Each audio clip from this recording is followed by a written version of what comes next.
Welcome to Game Changers with Molly Fletcher, where we take you behind the scenes with peak performers to learn what makes them tick and discover how you can apply their lessons to your life. I'm your host, Molly Fletcher.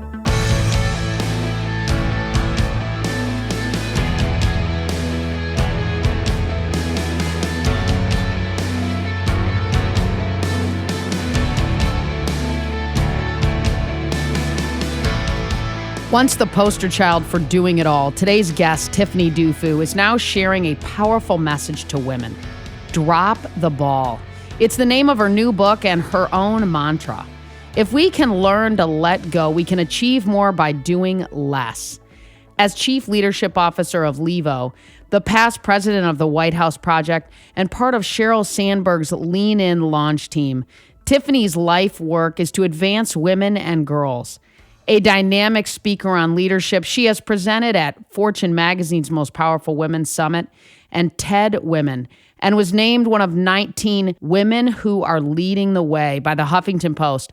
On today's episode, Tiffany shares the importance of redefining expectations, the power in shrinking your to-do list, and the value of letting go. Drop the Ball is in stores now, and you can follow Tiffany on Twitter and Instagram at @tdufu. After you listen to Tiffany, you'll be ready to take on the world. So here it is, my conversation with Tiffany Dufu.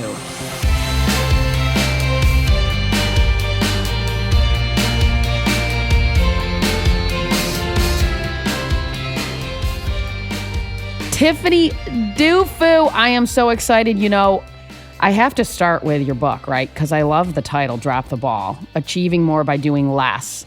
So let's start there. How do you define dropping the ball? Well, I wrote a book called Drop the Ball because I used to be someone who was terrified of ever dropping the ball. And it used to be that dropping the ball meant that I was a failure, that I hadn't taken timely action on something, that I was disappointing myself, that I was disappointing others. And, what happened, honestly, Molly, is that I got to a point in my life where I started doing the one thing that I was most terrified of. And I realized that Armageddon never really hit. Like all the things that I was always afraid of would happen if I dropped the ball didn't. And so I started to just reappropriate the term. And now dropping the ball for me means that I've let go of unrealistic expectations of doing it all, that I've gotten clear about what really matters most to me, what my highest and best use is, and achieving what matters most to me. And then I've meaningfully engaged other people in my life to help me get there and help me to be my best self. And so you can let go. Dropping the ball is a positive thing to you now. Oh, absolutely. Yeah, okay. In the book, you talk about how your drive to achieve morphed into your drive for perfection. Tell me a little bit more about what impact that had on you. Well, all of us enter our lives playing roles. If you're a woman, your first role is probably daughter. You might become a sister if you have siblings. Certainly you become a student, a friend, eventually maybe a wife and mother, worker, citizen. And if you're an ambitious girl or woman, certainly like I was, then you by default put the word good in front of all of those roles. So it wasn't sufficient to be a daughter. I strove to be a good daughter. It wasn't sufficient just to be a student. I strove to be a good student and a good friend and a good worker and a good wife and a good mother. And in my conversations with women, I connect with so many of them on a weekly basis over several years. I've discovered that all of us have these invisible job descriptions for our good X roles. And it's the job descriptions that often are embedded with these expectations around perfection, whether it's, the good mom job description saying that you must be physically present when your child takes their first steps, or the good sister job description saying that you must respond to your little sister's text messages within 2 minutes. Otherwise, you're just a bad big sister.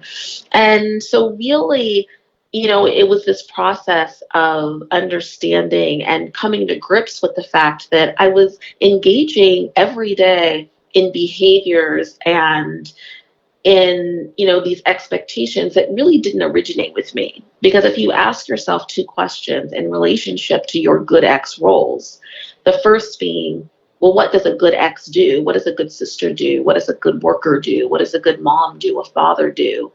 And then secondly, well, how do you know that that's what a good ex does? The answer is never, well, it originated with me. I just made that up. The answer is, well, this is what I saw my mom do. This is what I saw my aunties do. For me, this is what I saw the women in the church do. Or for me, this is what I saw Claire Huxtable do.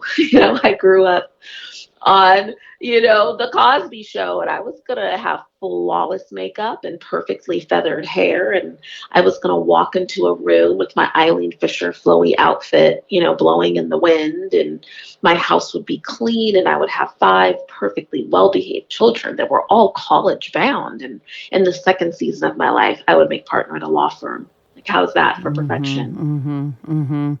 And so how do you balance, though, trying to be the best version of yourself, trying to be a daughter that you're proud of, right? Forget about sort of the other people for a second. How do you balance that? Because I know you, and I know you are the kind of person that gives and cares for others. So how does that work? Like in real life, right? Yeah. So we curated the job descriptions. It's basically what I did. You created your own job description for being a good sister, good daughter. Exactly. Got it. Exactly. Okay. I abandoned. I said, you know what? This is a lot of work fulfilling all of these other job descriptions. They weren't mine to begin with. Let me go through a process where I figure out what matters most to me. And at the end of my process, it was very clear that what mattered most to me was advancing women and girls. Surprise, surprise, because that's pretty much why I'm on the planet. The second was really nurturing a healthy partnership with my husband. And the third was raising conscious global citizens. So I got to a point where it wasn't just, well, what's important, my career, my husband, my kids. It was, what do I hope to achieve in relationship to those things? So that was the first, because until I was clear about what mattered most to me, I was constantly worried about what mattered most to other people. The second piece of that was figuring out, well, what's my highest and best use to achieve all of that? Meaning, what do I do extraordinarily well with very little effort? Not necessarily because I'm a prodigy, but largely because I do it all the time and I just have lots of practice, combined with what is it that only I can do? What is it that I can't really delegate to others? It would either be callous or just completely inappropriate. So, for example, in relationship to my kids, one of the things that I do really well with very little effort is help other people to achieve clarity through guidance and encouragement. Some people would call that coaching, but it's part of the reason why I spend so much time with women one-on-one. One of the things that only I can do in relationship to my children is instill values in them. It's very hard to outsource the installation of values in people, right? And so my highest and best use in raising conscious global citizens is engaging my kids in meaningful conversations each and every day. No matter where I am in the world. Yesterday I was in Chicago. I did it on FaceTime. And by the way, my daughter's in Atlanta because she's traveling. She's in your neck of the woods. And my son is in Nice, France. And I connected both of them separately on FaceTime. And I asked them questions like, what kind of day did you create for yourself today? How was your day with Nana today? If an alien spaceship came down from outer space and abducted one person today, who would they have abducted? Why would they have abducted, that person? And in that way, I can do my part to ensure that they're developing a healthy relationship with themselves, with their peers, with the adults around them, and hopefully the world. Now, does it mean that they didn't have some kind of school form that needed to get signed for summer camp, or that there isn't some kind of homework assignment that I was supposed to download and send with them on these trips? No, that still exists. But to be perfectly honest, I can drop the ball on any one of those things and not feel like I'm a terrible mother anymore. Do you see? Because that's no longer a part of my job description. And I may need to manage the consequences. I usually do one of three things. One is I ask myself the drop the ball question, which is responding to this request for a health form my highest and best use in achieving what matters most to me? Oftentimes the answer is no. Then I ask myself, well, but is somebody submitting this health form going to help us to achieve that? And often that's like, well, the answer to that is yes. So then I think, well, is there someone else in my life who could help me fulfill this task? Sometimes the answer is yes. And then I delegate it with joy.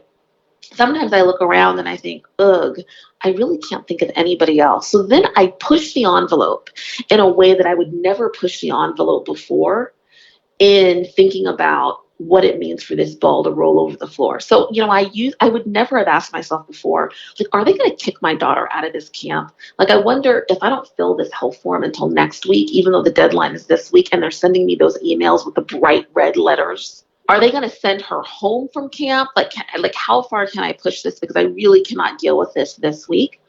Or is this something that I really do need to drop everything and do? So all I've done is just created a filter to manage all of the noise and all of the overwhelm. Because on any given day, I, just like any one of us, have a ton of emails in my inbox. I got a slew of text messages from my sisters.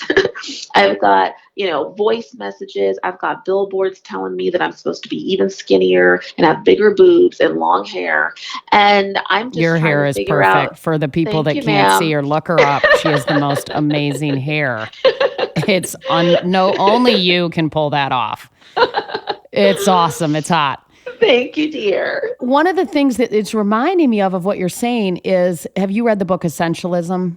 Yes. Okay. So, and I just think for the listeners, Essentialism is a fantastic book. If you Google it, I can't pronounce the gentleman who wrote it last name, but it is a fantastic book about kind of filtering what matters most and what can you only, do. Tell me this, when you talk about, one of the questions I wanted to ask you is that, what matters most is actually an entire chapter in your book. And, technically, what are some of the exercises people can do to help get clear on their priorities and their purpose so that they can deploy what it sounds like you've so perfectly deployed in your own life? Yeah, absolutely. Well, I must say that I have recently read a book that came out this year. It's called Insight. It's by a woman named Tasha Eurich, Eurich. And as I was reading this book, I was thinking, oh my gosh, I would have cut like a good year out of my drop the ball journey if I had have had this book, because it has a lot of great insights. I'm thinking insights. I was like insight it's about self-awareness and how many of us are not nearly as self-aware as we think we are and how you can become that. But in my journey, I did a lot of yoga and reading books because books never fail me. But the two exercises I did that I feel helped me to achieve the most clarity about what matters most to me are two very simple exercises that require no money, a little bit of time, but certainly no money. One is a funeral visualization exercise that was made very popular by Stephen Covey in The 7 Habits of Highly Effective People. And you simply imagine the future and you imagine your funeral and people eulogizing you, maybe a family member, a friend, a coworker, and you imagine what they would say about you and what difference you made in their life and in the world. And it was a very important exercise for me because I used to be someone that was quite obsessed with what I did professionally, what I'm doing today, what's on my to-do list. And what that exercise really helped me to understand is that I don't want to be at the end of my life and have my tombstone just say she got a lot of stuff done, right? There's actually more to life than just getting a bunch of things done. But in the swirl of my overwhelm, that's what I was constantly obsessed with doing. The second exercise is one in which you ask other people in your life. And it's great to do it with people who have known you in different contexts. I asked a teacher who knew me when I was in the first grade, people in the church that I grew up in, former colleagues, my current, husband, my current boss. And you ask them just one question, which is, can you tell me about a time when you've seen me at my best? And then it's very important for you to just be quiet and try to record their responses. Towards the end of the exercise, I transcribed everything, I printed everything, and I put it all out on the floor. And I started circling and highlighting the phrases and the words that were similar. And what becomes clear is that people have had a consistent experience with you for your entire life. Even when you were in kindergarten, people had this consistent experience with you. And being able to pare down what is the consistent experience that people have had of me really helps to shed insight on what your overarching purpose can be, and certainly what kind of contribution you can make that you always have, but really hadn't been elevated or amplified until you do an exercise like this. So those were two that were really important for me. Well, and those are really, really cool. I mean, I think that clarity to me is such a powerful thing in all of our lives. And what you're describing is a way to do that, right? A way to get that clarity and then change your behavior based on that clarity and align it with your purpose. It's awesome. Because it's so murky, Molly. People have this idea that purpose in particular is something that is outside of you, that comes from on high, and I frequently tell people, I know there was, an apostle in the New Testament that had this experience, but most people aren't walking down the street when the skies open up and some voice of God, tells them, you're here to save orca whales. Like, that's not how it happens. Purpose is simply a commitment inspired by experience, and it can be engineered. And I love the idea of these exercises and the exercises in Tasha's book and in yours, quite frankly, really helping us to achieve that clarity and get out of this idea that it's murky, because that is overwhelming in and of itself. Absolutely. Absolutely. You share another exercise in the book where you ask women to write down everything they expect to accomplish in the next 24 hours. Oh my, and I'm living in this world today, particularly where the list is long and endless, and it's kids, it's constant, right? It's work, it's kids, it's whatever. Tell me about that exercise. I think I'm going to do it after this podcast. Oh yeah. So I'm laughing because this was a huge, one of my, what I call a Tiffany's epiphany. Cool. I was leading a number of years ago. It was supposed to be a time management exercise, but honestly, we didn't get that far. And it was with about, 70, 80 women. And the first question was, hey ladies, I want everyone to write down everything you expect to complete in an ideal day. I mean, everything. Like if you get up in the morning and go to the gym, write that down. If you wake up and you think about 20 minutes about how you should be going to the gym, but you're still in bed, like write that down. Wow. If you've got to walk the pets, if you've got to prepare people for school, if you've got to prepare for presentations, your commute, like every single little thing. And then I asked them to write down how long they expected it to take to complete each one of these items, and then to sum it at the bottom. And as I walked around the room as the facilitator, one of the things I noticed was that not one woman in the room had a sum that amounted to less than the 24 hours all of us have in a day. And I'm looking at the list, and so many of the women don't even have sleep on their list, even though their sum is more than the 24 hours. And for me, it was such an aha moment around how many women that I connect with are walking around with these feelings of inadequacy, as if we can't get it all done, as if we're not enough. And what came to me so clearly was, well, no wonder we feel that way. It's true. Our expectation about what we should be doing in an ideal day is humanly impossible. And so that in and of itself is a ball to drop. And so, how do you tell women to get comfortable asking for help? What does that look like? Well, this was a big part of my journey because, and ironically, I'm someone who's obsessed with helping people, right? So you have the person who is obsessed with helping other people who can't seem to manage to get her own help, largely connected to ego. Because if you have this perception that you're supposed to be perfect, it's very hard. Asking for help is all about being vulnerable. And it's really hard to do that when you feel that that you should be perfect. And unfortunately, so many of us are socially conditioned to believe that, especially girls. So, I had to move from a place where not only was I asking for help, but where I wasn't doing this other thing that I call in the book imaginary delegation. So I was worse than not asking for help. I basically would engage in this dynamic where I would assign someone a task and then I would expect them to complete that task. And if they didn't, I would be annoyed or I would be angry. But I never actually told them that I assigned the task to them, right?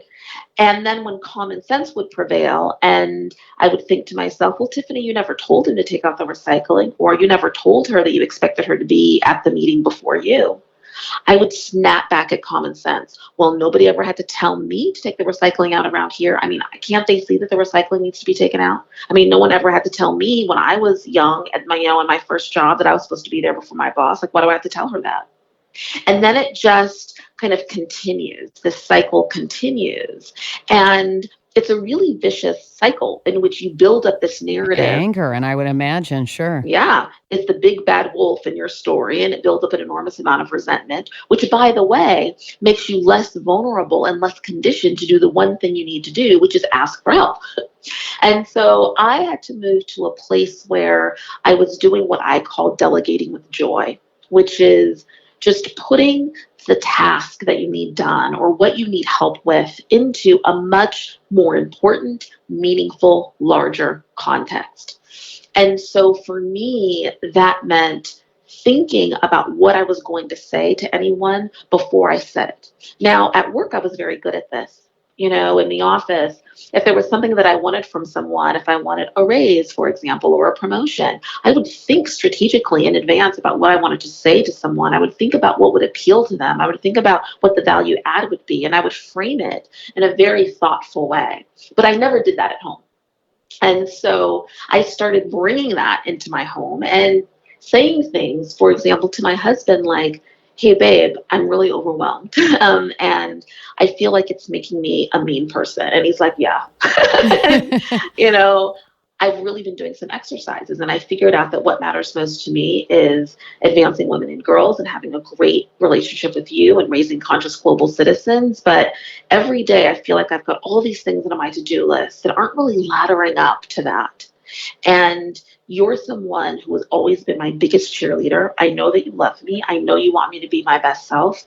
And I was hoping that maybe in the interest of me doing that and me trying to renegotiate the terms of what's important to me and how I can really achieve it, that you could take on a couple of things. And when I tell you what they are, you're going to think that I'm being very dramatic by giving you this speech instead of just sending you a text message. But that's how important these things are to me, that you empty the dishwasher and take out the recycling, right?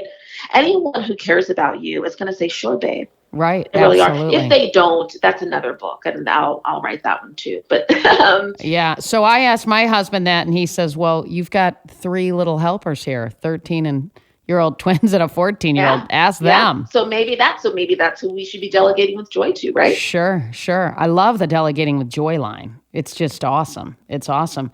One of the things, Tiffany, we have so many men that listen to this podcast as well.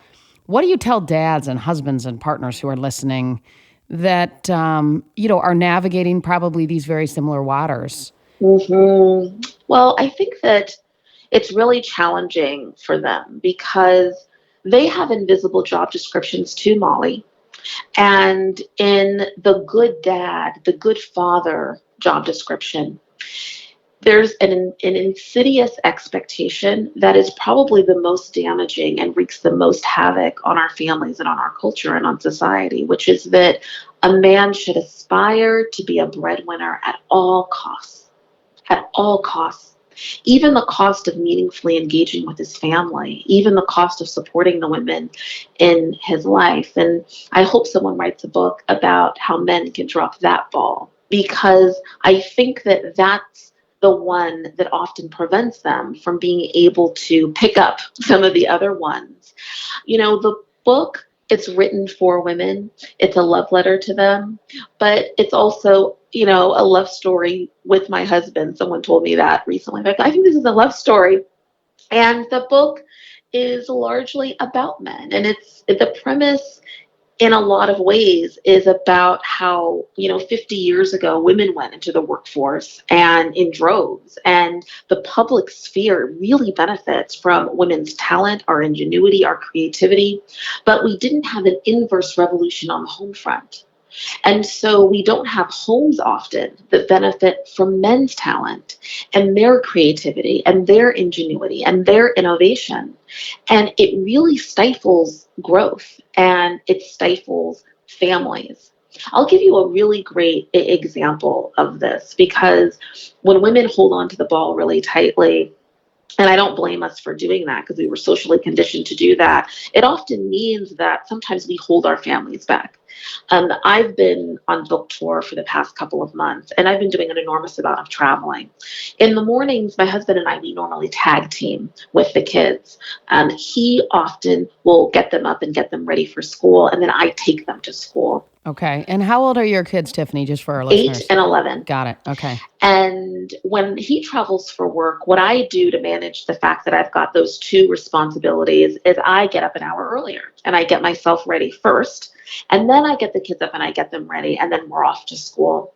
And since I've been gone, I thanked my husband a couple of weeks ago for basically losing an hour of sleep for the past few months and expressing gratitude for everything that he's been doing while I've been trying to change the world for women. And he looked at me and he said, "Oh, thanks so much, but I've been getting my sleep. Like, I don't miss an hour of sleep."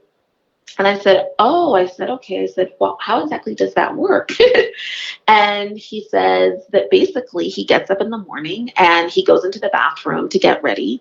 But on his way, he goes into the kids' room and he basically wakes them up and he says to them, "I'm setting the timer in the kitchen for 45 minutes. In 45 minutes, I need you at the door with your shoes on, your clothes on, your coat on, your homework in your backpack, food in your stomach, your teeth brushed, your hair brushed, and you ready to go because your mom is not here and I don't have time to get you guys ready for school." Okay? And miraculously, in the past couple of months, my kids are completely enabled to do something that I wouldn't have told you that they could actually do. And a number of amazing things have come out of this, not just the independence of my kids, but also their ability, for example, to express themselves. So, in an effort to make things more efficient in the morning, I will pick out my kids' clothes like the night before and put it on hangers and put it out. And my daughter, for months, has often said, "Oh, mommy, can I switch something?" And I'm like, "No, no, no, don't switch anything. We got to go. We got to go." Typical mom in the morning. But what we've discovered is that our daughter is like a fashionista. She puts together these outfits because now it's her responsibility to do it. And it's been this amazing outlet for her creativity as an artist that I never really paid attention to before because I was always in the effort to be efficient, picking her outfits for her and not letting her change them. So I could give you so many examples, and there are many in the book, about the really important role that men can contribute at home. And while if you ask my husband now, "How do you feel about doing all of these things?" he'll tell you, "Well, I don't like doing all these things that I do. Like, I didn't know I married a feminist." He will also tell you that it's very worthwhile for the income that I've been able to generate since I dropped the ball and for what he's been able to see me do in the world, but also for the ways in which our home functions better and smoother because he's contributing to it in a really meaningful way. Wow. And now, just so we know, does your husband work outside of the home or is he at home now? Absolutely. Oh, he does. Absolutely. Okay, got it. Okay, got it. Just to be clear. Okay. Yeah. This is all in partnership. This is, Awesome. Yep. No, I think we need that. One of the things that you talk about is you describe burnout as a feeling that happens when the things that you are doing aren't meaningful. Mm-hmm. And I think that's a really interesting distinction. Tell me, can you talk about that a little bit and tell me a little bit more about that? Well, yeah, that came from Dr. Ayana Malak-Pines, who was really taking a look at doing research on people and burnout and them feeling, this heavy weight. I mean, it feels like a monkey on your back. It almost feels like if I'm someone who's claustrophobic, so life can often feel that way. But, what she discovered is that it's not just that you have a lot of things on your plate. We often think that, well, if I just remove remove things from my plate, then that will make it better. But really, the burnout is caused by the insignificance. The fact that you've got a lot of things on your plate that don't feel as relevant or don't feel that they're making an impact. And that if you can do what I call kind of focusing on the big rocks, focusing on every day engaging in those meaningful conversations, right, with me, with my kids, or whatever it is that you figure out that matters most to you and what your highest and best use is, there's an enormous amount of satisfaction that comes with having to let other things go. And it's a psychological adjustment, it's a mindset adjustment.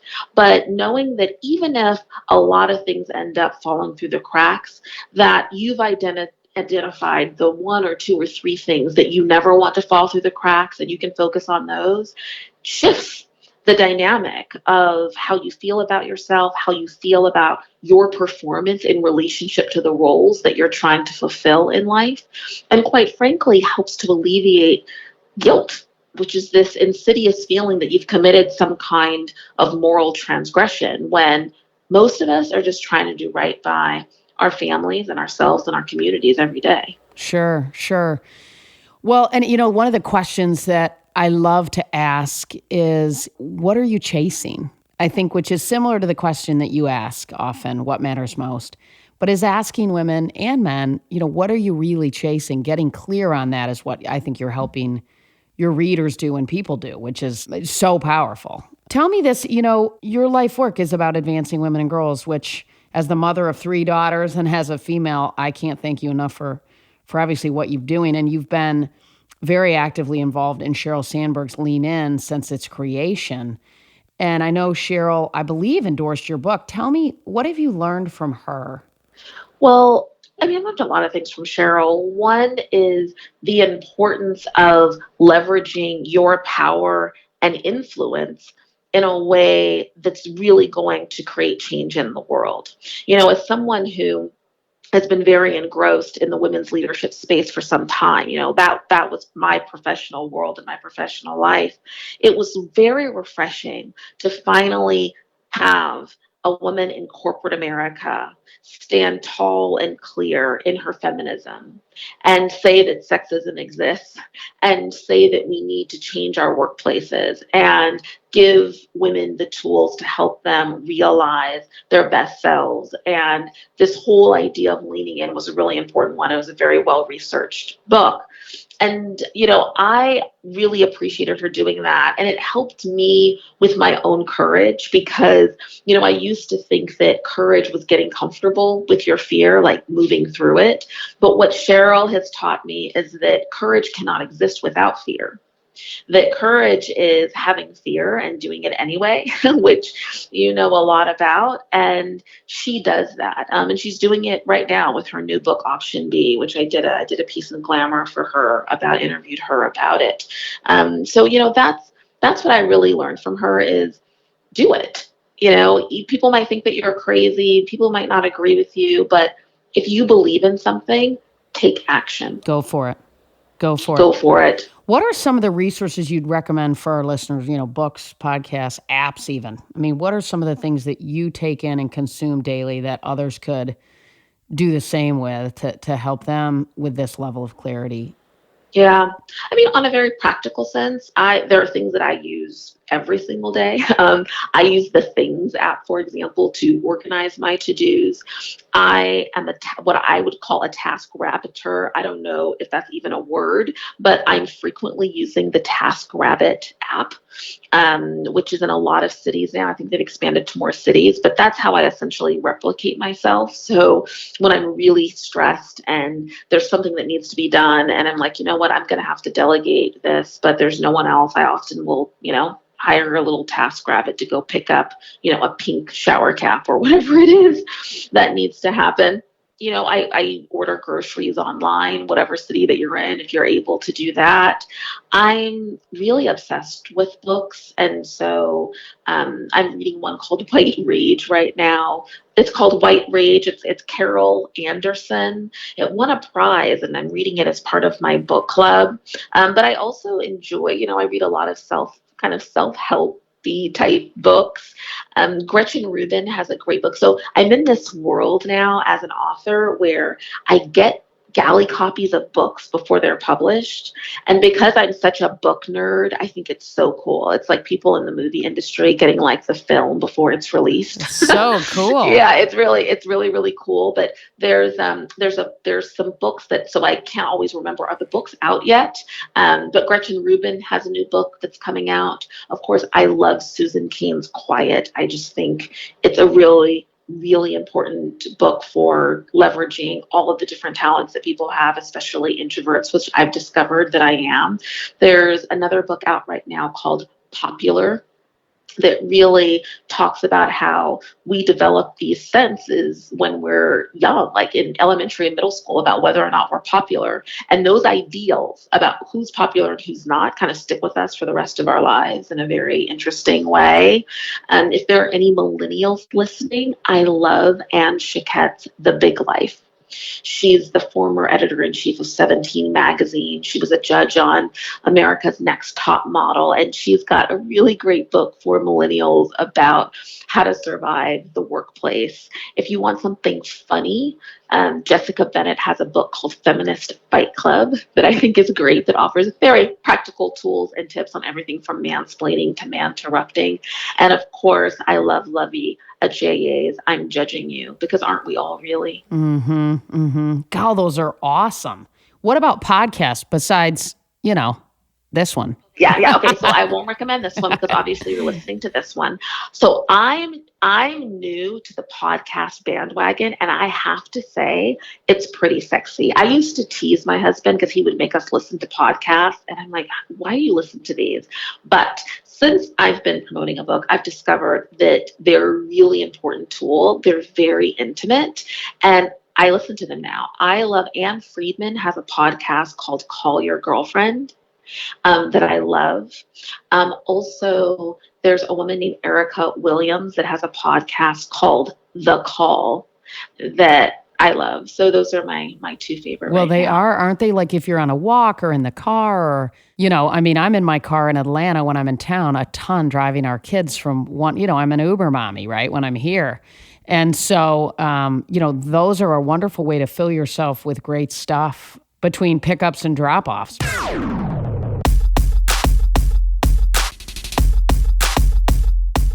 At the end of every show, we do a segment, we call it Rapid Fire, where I fire off some questions and you fire back answers as quickly as you can. What do you think? Oh, wow. Are That you means in? I can't really, that means I can't think about it. You have to yeah. You got this, girl. You got this.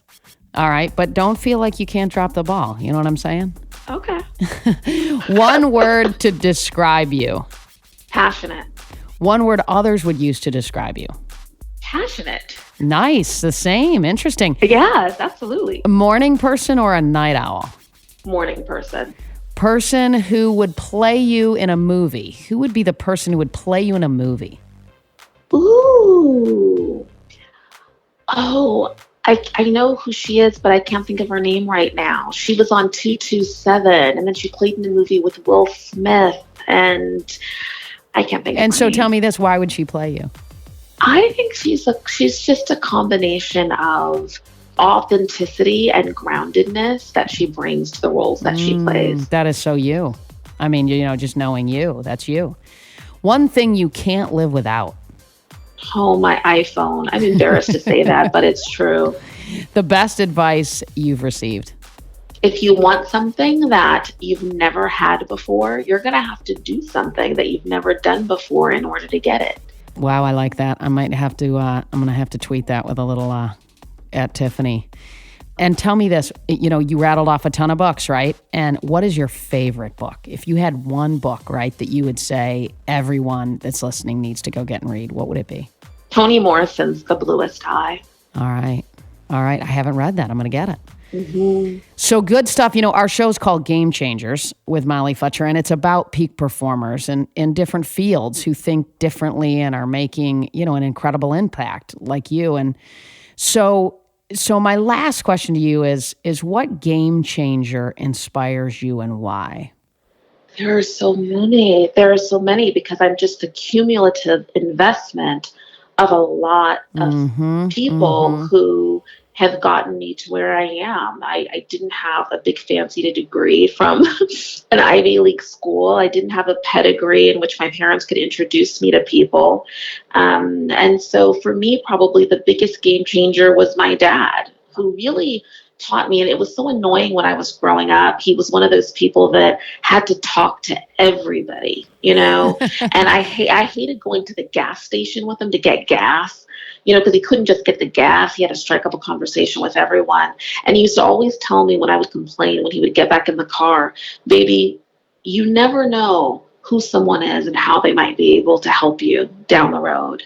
And, you always stop and have a human connection with someone. And I think he's probably changed the game for me in that way. And you do that. And that's neat to hear. Tiffany, thanks so much for being on today. And you inspire me. And most importantly, you inspire so many others who can now start to drop the ball and let go of perfection and embrace, the things that matter most to them. So thanks so much. Thank you.